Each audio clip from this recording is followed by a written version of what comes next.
네,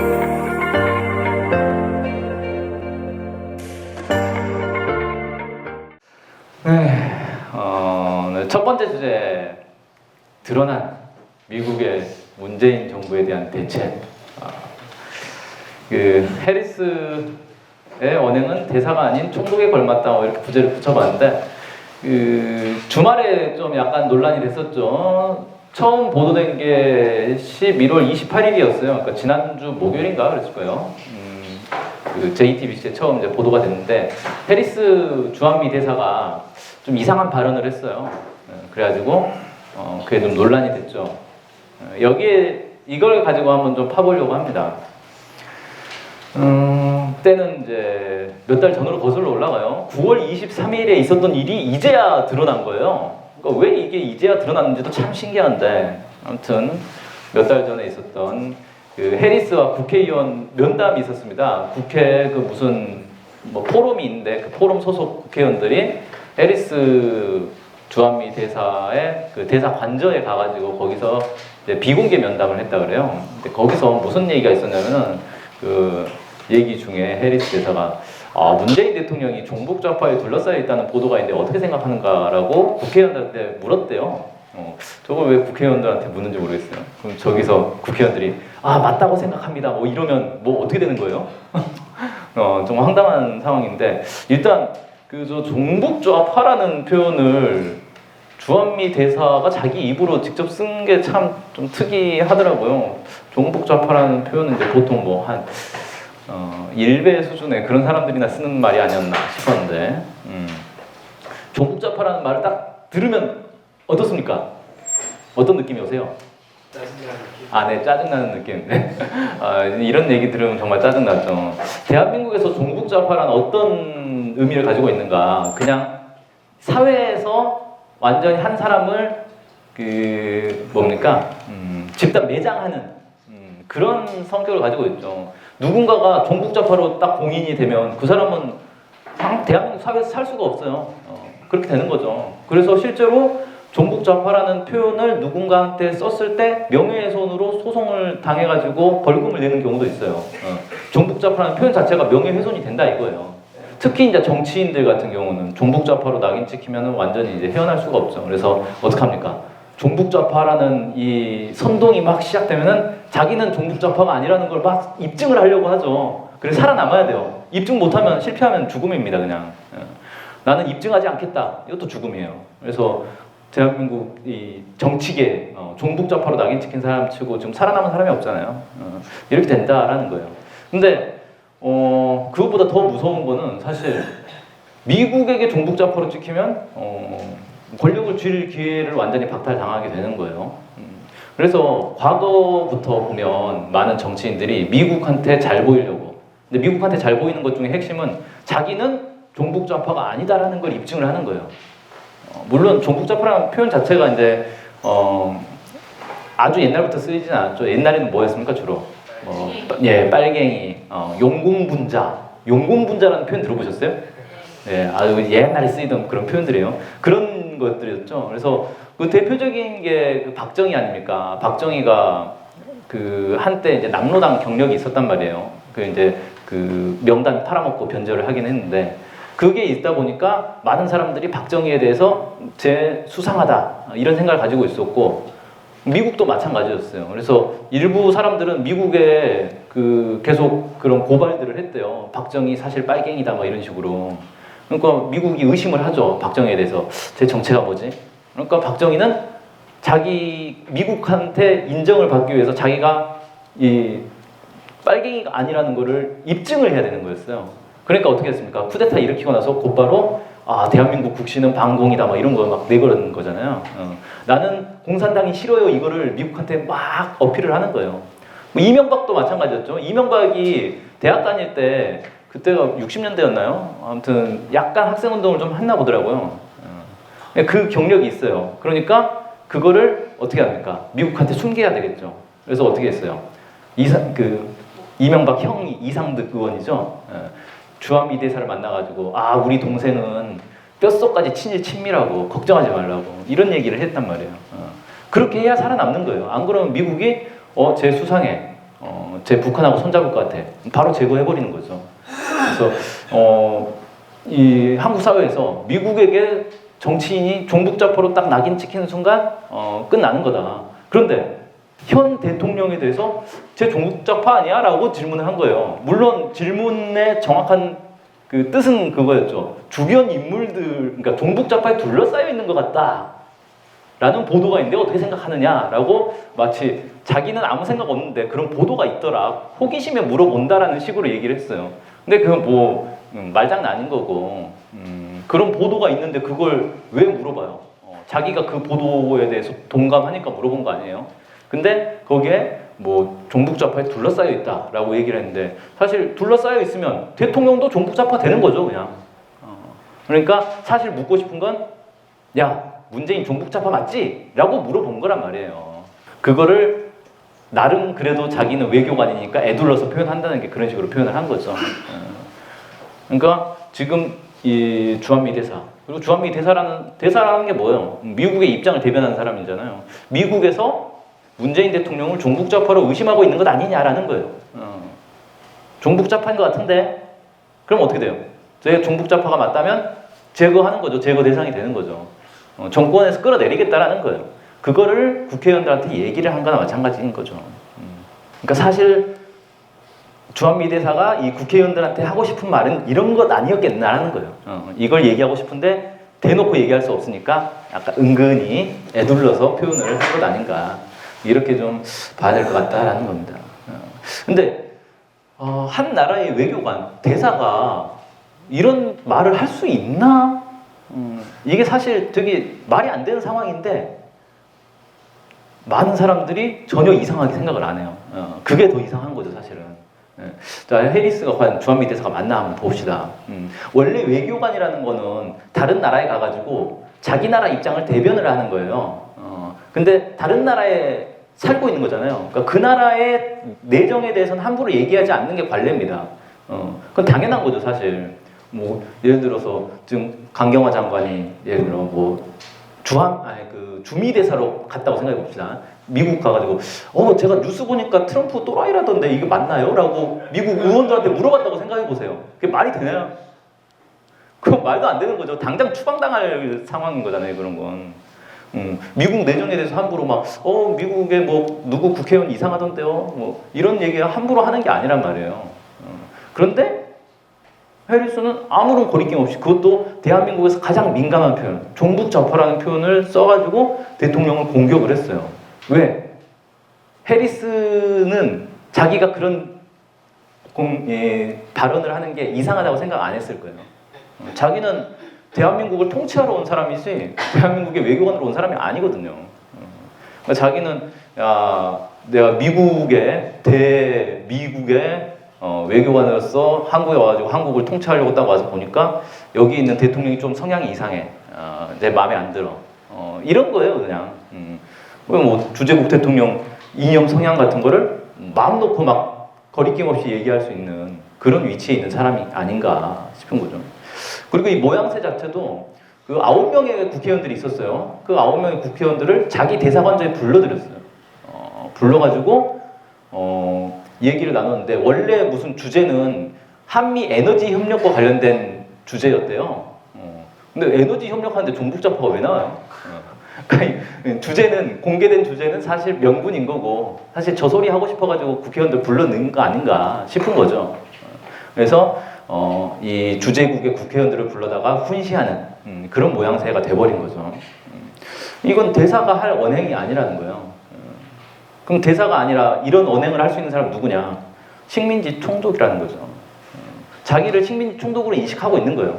그래서 식민지 총독으로 역할을 하고 있는 거고. 자, 근데 문제는 해리스가 혼자 자기 착각해가지고 자기가 총독인 줄 알고 막 그런 행동을 해요. 말을 해요. 그러면 당연히 쫓겨나면 그만인 거잖아요. 근데 안 쫓겨난단 말이에요. 왜? 대한민국 사회도 이 사람을 총독으로 인정하는 거예요. 일단 봅시다. 그 자리에 있던 9명의 의원들은 뭐 했습니까? 당장 항의를 했어야죠. 아니, 우리나라 대통령한테 뭐 하는 소리냐고 당장 항의를 했어야 되는데 어떻게 했냐면, 거기에 그 여당 의원도 있었어요. 9명 중에 7명이 자유한국당 의원이고 1명이 바른미래당, 또 1명이 민주당 의원이 있었는데 여당 의원이 뭐 그 얘기는 뭐 하지 맙시다 뭐 이런 식으로 적당히 넘어갔다는 거예요. 그러니까 뭐냐면 항의를 할 수가 없는 거예요. 항의는 못 하겠는데 그 얘기를 계속 하고 있으면 자기 민망하잖아요. 자기는 여당 의원인데. 그러니까 딴 얘기 합시다 이런 식으로 넘어간 거예요. 그 대사한테 항의할 수 없는 그런 거죠. 그리고 이게 이제 28일 날 보도가 되니까 그때 당시에 그 의원들 모임에 대표가 있었는데 자유한국당 의원인데 이 사람이 해리스한테 전화를 해가지고 이거 비공개 모임이었는데 내용이 누출된 거에 대해서 사죄한다고 사죄 전화를 했대요. 누가 누구한테 지금 사죄를 요청해야 되는 상황인 거예요. 황당한 거죠. 그러니까 국회의원들은 당연히 해리스는 저런 말을 할 수 있는 사람인 거고 우리가 듣고 잘 되새겨야 되는데 이게 공개된 거가 미안한 거예요. 이렇게 인식하고 있다. 해리스는 단순한 대사가 아니구나. 우리나라 통치하러 온 총독이구나 라고 국회의원들은 인식하고 있다는 거예요. 청와대는 뭐 했는가? 이 얘기를 청와대가 몰랐을까요? 여당 의원이 거기에 있었는데 청와대가 몰랐다면 그 여당 의원은 뭐 하는 사람이에요? 그런 일이 있었는데 그걸 청와대에 보고를 안 한다. 이건 말이 안 되는 거죠. 혹시라도 몰랐다 해도 28일 날 언론에 보도됐으니까 그때부터는 알았을 거 아니에요? 그럼 어떻게 해야 돼요, 이거? 한나라 대사가 자기 나라 대통령한테 그런 말을 했는데 당연히 불러다가 따져 묻고 사죄 요구하고 안 하면 추방하고 이렇게 절차를 밟아야 되는 거예요. 지금까지 아무 일도 없죠. 앞으로도 아무 일도 없을 겁니다. 언론 보도 잠깐 나오다가 그냥 흐지부지 넘어가죠 또. 제가 그 네이버 뉴스에서 검색을 쭉 해보니까 관련 보도가 그저께 저녁에 한 50건 정도 나오더라고요. 근데 비슷한 시기에 터졌던 사건 있죠. 그 청와대 하명 수사 사건. 그게 7,000건이 넘게 보도가 나왔어요. 비교가 안 되죠. 아니 일국의 대통령에 대해서 이 대사가 저런 내정 간섭적인 폭언을 했는데 그거에 대한 보도가 거의 안 나온 거나 마찬가지죠. 이건. JTBC 한번 나오니까 다른 언론사에서 한번 이런 일이 있었네요. 쓰고 그냥 넘어가는 거예요. 이런 식이다. 언론도 어떻게 생각하는 거예요? 주한미 대사는 그런 말 할 수 있죠 라고 생각하는 거예요. 당연한 거니까 큰 뉴스가 아니라고 생각하는 거죠. 뭐냐 결국은 한국 사회 전체가 해리스 대사는 주한미 대사는 그런 얘기를 할 수 있는 지위에 있는 사람이에요 라고 생각하는 거예요. 그냥 식민지 통독이라는 걸 인정하는 거죠. 그런 상황이다 라는 거예요. 한국 사회 현실이 다시 한번 한미 관계의 진실이 다시 한번 좀 드러나는 사건이라서 이렇게 좀 자세히 얘기를 해봤고요. 마지막으로 그럼 도대체 미국은 문재인 정부가 왜 이렇게 마음에 안 들어가고 자꾸 뒤집어 엎으려고 하느냐? 진짜 종북 좌파라고 생각해서 그러는 건가? 종북 좌파면 뒤집어 엎어도 되는 건가? 그런 거 한번 좀 생각을 해보려고 합니다. 두 가지 차원에서 좀 접근을 했는데요. 하나는 지금 문재인 정부가 미국의 이 한반도 전략에 맞지 않다는 거예요. 부합하지 않은 정부이기 때문에 끌어내리려고 하는 거다라는 겁니다. 미국의 한반도 전략이라는 거는 기본적으로 뭡니까? 한미의 삼각동맹을 강화하는 거죠. 근데 한미의 삼각동맹을 강화하려면 어떻게 돼요? 한미동맹, 미일동맹, 한일동맹이 만들어져야 됩니다. 근데 한미동맹 지금 어때요? 어떤 것 같아요? 튼튼합니까? 위기입니까? 네. 돈 문제 때문에 지금 싸움이 났죠. 이게 사실 원래 사람 관계에서도 돈 문제가 되게 민감하잖아요. 가족들 사이에서도 돈 문제 생기면 의가 틀어져요. 근데 지금 한미 간에 돈 문제가 딱 걸렸는데 미국이 어마어마한 돈을 요구했는데 옛날 다른 정부들 같았으면 내내 하면서 갖다 바쳤겠죠. 근데 이 정부는 안 주겠다는 거예요. 협상이 지금 계속 질질 끌고 있어요. 미국 마음에 매우 안 들죠. 근데 이게 단순히 그냥 뭐 협상팀이 그래서가 아니라 정부 입장 그리고 국회에서도 그리고 국민들도 다 미국에 대해서 매우 강한 불만을 막 털어놓고 있는 상황인 거예요. 예전하고는 좀 분위기가 많이 다르죠. 그러니까 한미 동맹의 수준이 옛날에 비해서 많이 추락을 했죠. 그 다음에 뭡니까? 한일 관계는 더 심각하죠. 원래 이제 미국의 구상은 한일 사이에 군사 동맹을 맺어라라는 거예요. 그래가지고 이명박 때부터 열심히 추진을 해서 뭘 했습니까? 지소미아 한일 군사정보 보호협정을 맺었죠. 그 다음에 이제 군수지원협정을 맺을 차례예요. 그 다음에 이제 완전히 동맹으로 넘어가야 되는데 지소미아부터 삐걱대기 시작한 거예요. 체결하자마자 갑자기 한일 사이에 막 분쟁이 터져가지고 이걸 종료하네 마네 막 이런 얘기가 나오는 것 자체가 지금 매우 불안정한 상태인 거죠. 그러니까 미국이 볼 때는 한미 관계도 불안정해, 한일 관계도 불안정해. 이건 문재인 정부 문제 있다. 우리 지금 한미일 삼각동맹을 빨리 체결해야 지금 안 그래도 막 북한이 미사일 쏘고 난리 났는데, 한미일 삼각동맹 빨리 단결을 해야 되는데 지금 단결이 안 되고 있잖아요. 이게 다 누구 때문이다? 문재인 때문이다. 왜? 종북 좌파라서. 이렇게 되는 거예요, 논리가. 그다음 두 번째는 미국의 기본 이제 한반도 전략에서는 북중러가 단결하면 안 된다. 왜? 여기는 미국의 적들이고 잠재적 적들이고 경쟁 상대이기 때문에. 근데 이건 사실 문재인 정부랑은 관계없는 얘기죠. 그 다음에 세 번째로는 한미일 대 북중러가 이 냉전 체제처럼 대립을 해야 돼요. 근데 보니까 문재인 정부는 북한하고 손을 잡더라는 거예요. 막 남북 정상회담하고 정상회담 갔다 왔더니 미국 싫어하는 그 대북 제재 해제 얘기를 막 해버리잖아요. 아, 이 문재인 정부를 믿을 수가 없는 거죠. 마음에 안 드는 거죠. 왜 북한하고 자꾸 친하게 지내려고 그래? 그리고 뭐 중국하고의 관계도 확고하게 한미 중심으로 가야 되는데 중국하고의 관계도 자꾸 신경 쓴단 말이에요. 짜증나게. 미국이 볼 땐 매우 기분 나쁘겠죠.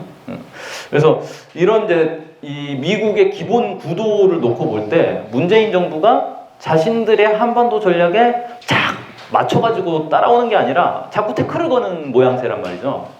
아, 얘 안 되겠다. 얘는 엎어야겠다. 라고 생각하기에 충분하다라는 거예요. 그 다음 두 번째로는 원래 좀 마음에 안 들고 부족한 게 있더라도 자기가 여유가 있으면 활용을 할 수가 있어요. 그러니까 자기는 강경하게 가더라도 좀 약간 이 온건 쪽으로 가는 팀이 한 팀 또 있으면 이렇게 다양한 전술을 구사할 수 있잖아요. 강원 양면 전술 뭐 이런 거 있잖아요. 뭐 다들 아시는 얘기죠. 햇빛과 바람 중에 누가 저 나그네의 옷을 벗길 수 있는가. 그래서 다양한 전술을 쓸 수 있어요. 막 따뜻하게 햇빛을 비춰가지고 덥다 그러고 옷 벗으면 바람 휙 불어가지고 옷 날려버리고 이렇게 해서 나그네를 완전히 빈털터리 만드는 그런 작전도 쓸 수 있고 다양한 작전을 쓸 수 있는데 지금 이건 뭐냐면은 나한테 다양한 이 수들이 있고 내가 우위에 있을 때 그런 것들을 쓸 수가 있는 거예요. 근데 내가 지금 당장 다급해요. 이 나그네가 엄청 힘이 세가지고 지금 막 나 때리려고 그래. 나 막 도망 다녀야 돼.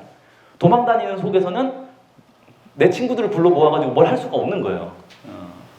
그러니까 내 전략에 100% 맹목적으로 충성할 애들만 필요한 거지 한 70%, 80%이 정도 되는 애들은 필요가 없는 거예요. 지금 내가 써먹을 수가 없어요. 내가 다급하기 때문에. 그러니까 옛날 같으면 문재인 정부가 좀 미국 말을 잘 안 듣는다 해도 얘를 북한을 설득하는 도구로 북한과의 대화 창구로 써먹을 수가 있어요. 근데 지금은 그런 상황이 아닌 거예요. 문재인 정부를 그런 식으로 써먹을 수 있는 여유가 없는 거예요. 그러니까 얘가 나한테 100% 말을 듣지 않는 이상은 얘는 내가 쓸 수 있는 패가 아닌 거죠. 문재인 정부보단 차라리 이전 자유한국당 정부가 들어서는 게 미국 입장에서는 더 안심이 된다 이런 거죠. 누구죠? 리태성 북한 외무성 미국 담당 부상. 그러니까 이제 앞으로 미국의 스티븐 비건 같은 애들의 대화 상대인 거죠. 근데 얼굴조차 공개가 안 됐어요. 누군지 몰라요. 네. 비밀에 휩싸인 사람인데, 그러니까 우리 북한의 내부 정보가 얼마나 없는지가 또 드러나는 거죠. 아니 미국과 협상 대표나 마찬가지인데 얼굴도 몰라요. 사진도 없어요. 네. 얼마 전에 또 담화를 발표했어요. 어제 발표했죠. 지금 연말 시한이 좀 다가오고 있다. 우리가 연말까지라고 시한 딱 못 박았는데 지금 다가오고 있네. 너 어떻게 할 거야? 라고 하는 거예요. 크리스마스 선물은 네가 골라라 이거죠. 한판 붙으려면 붙고 항복하려면 항복하고. 참 표현을 참 재밌게 해요. 크리스마스 선물 얘기를 어떻게 했을까? 그럼 크리스마스 날 뭔가 또 터질 것 같은 예감이 좀 들기도 하고 막 그렇죠. 미국이 더 막 압박감을 느끼겠죠. 크리스마스 며칠 안 남았는데. 그러니까 북에선 이렇게 계속 압박을 넣는단 말이에요. 며칠 안 남았네, 며칠 안 남았네. 알려주기만 해도 미국 입장에서 막 초조하죠. 그러니까 어떻게 됩니까? 트럼프가 이번에 또 막 강경 발언을 했더라고요. 내가 뭐 북한 공격할 수도 있어, 막 이런 얘기를 해요. 어떻게 풀어야 될지 답이 없는 거예요. 공격할 수 있어라는 말 하는 게 무슨 의미가 있어요? 실제 공격할 수가 없는데. 공격할 수 없는 걸 다 아는데 허풍 떠는 것 외에는 지금 할 수 있는 카드가 없는 거잖아요. 그래서 사실 이제 미국 입장에서는 북한하고의 협상, 남은 협상은 이거밖에 없어요. 주한미군 철수하겠다. 그러니까 어떻게 비핵화 좀 밟아보자. 이런 협상을 할 수밖에 없는 상황이란 말이에요. 근데 이 카드를 쓸 수가 없으니까 지금 아무것도 안 되는 거예요. 이 카드를 써야지 협상이 되는데 왜 쓸 수가 없느냐? 주한미군 철수가 나오는 순간 문재인 정부가 통제가 안 될 거라고 보는 거죠. 쟤는 우리가 확 틀어지고 통제해야 우리 따라오는 애야. 근데 지금 작년 9월 생각해 보세요. 작년 9월에 남북 정상회담을 했죠. 평양에 가가지고 남북 정상회담에서 막 엄청난 것들을 합의를 해가지고 왔단 말이에요. 그래가지고 문재인 대통령이 UN 총회 가가지고 이제 대북 제재 좀 완화할 때가 되지 않았냐 막 이런 얘기를 막 했어요. 미국이 당황했죠. 저 놔두면 안 되겠다. 그래가지고 11월 달에 바로 한미 워킹 그룹 만들어가지고 대북 정책과 관련해서는 한마디도 하지 마. 무조건 내가 시킨 것만 해. 이렇게 만들어버린 거예요. 그런데도 불안한 거죠. 내가 또 주한미군 철수 얘기 꺼내면 얘는 또 신나가지고 또 북한 가겠지? 이런 생각이 드는 거예요. 북한 가가지고 또 통일한다고 그러겠지? 이러면 안 되는 거예요. 미국 입장에서는 내가 설사 북한한테 밀려서 주한미군 철수한다 해도 한국은 계속 반북 대립을 해야 되는 거예요. 자유한국당 뭐 박근혜 같은 애가 계속 대통령 하면서 북한하고 계속 티격태격 싸워줘야 한국을 안 뺏길 수 있는 거잖아요, 미국은. 그럼 나중에 또 기회가 되면 다시 주한미군 넣을 수도 있는 거고. 근데 지금 문재인 정부는 주한미군 철수한 순간 바로 가가지고 통일할 것 같은 분위기란 말이에요. 그럼 통일되면 주한미군 다시 들어갈 수가 없잖아요. 안 되는 거죠. 그러니까 저 카드를 쓸 수가 없어요. 그럼 어떻게 해야 돼요? 정권 교체 먼저 하는 거죠. 문재인 정부가 있는 이상 내가 제대로 협상을 할 마음대로 할 수가 없다. 후방이 불안해서. 그래서 문재인 정부를 끌어내리려고 하는 것 아닌가 싶은 거예요. 그래서 이런 맥락 속에서 해리스 대사의 그런 발언, 종북 좌파 발언이 나온 게 아닌가 싶어요. 그럼 이제 이후에 미국이 실제 이제 한국 사회에서 어떤 식으로 계획을 가지고 있는지, 뭘 하려고 하는지 이런 것들은 다음 시간에 얘기를 하겠습니다.